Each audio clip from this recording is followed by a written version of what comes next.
Dahil sa Jollibee, nakita ko yung forever ko.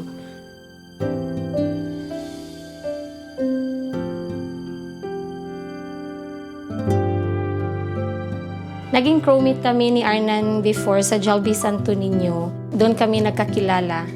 Bully kasi siya sa store before. Sinusungitan ko din po siya. Yung time na yun, nag-break kami ng ex ko, painful po talaga yun. Parang ginagawa ko na lang po para makalimutan talaga is kinukulit ko si Marife po. Kinuha niya number ko. Nagsa-start na po kami mag-text. Nagsisimula na kaming magkausap, kwentuhan. Time na yun po, parang sa feeling ko, parang iba na to Niyaya niya ako sa church. Umupo kami muna sa harap ng simbahan. Tapos yun, nasabi ko na, pwede ba ako manligaw sa'yo? Nanligaw po ako sa kanya for almost 8 months po talaga. Opening po siya. Then sa akin, closing. Araw-araw, during my break, nandun na siya sa labas. Hinihintay na niya ako. Diba? So, doon, iniisip ko na, ano ba to? Parang, May iba na. Gusto ko pakita yung feelings ko sa kanya dahil feel ko na sana ganito yung makasama ko sa buhay. before ko siya sinagot, nagkasakit po ako. Binigyan talaga niya ako ng maraming prutas. Nakita ko talaga yung effort.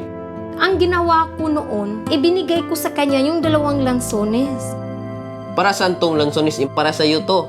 Diba, 2 lansones tapos bilog. Oo na yung sagot ko. Yun na.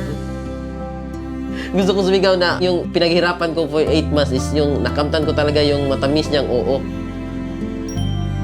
After 6 years, nag-propose na po si Arnan sa akin. Bali na sa duty ako, tinawagan ko siya kung nasaan na siya kasi wala po si Arnan.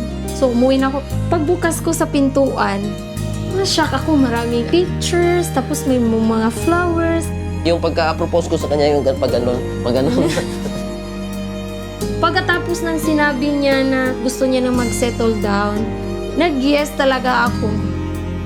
Nakuha ko rin yung matamis niyang oo for the second time. Sa pagpaplano ng kasal, yun yung problema is pandemic time na. At saka yung plano namin is Makapag-prenup naman po sana kami sa Jollibee. Pag-approve nila, push talaga. Kasi yun talaga yung kwento talaga yung kung saan kami nagkakilala. nakilala, nagibigan. Lahat. Unexpected po talaga yung nag-viral. Hindi po talaga namin akalain na ganun pala ang impact ng love story namin. Part si Jollibee sa love story namin. Ngayon, nagdi-date pa rin kami sa Jollibee.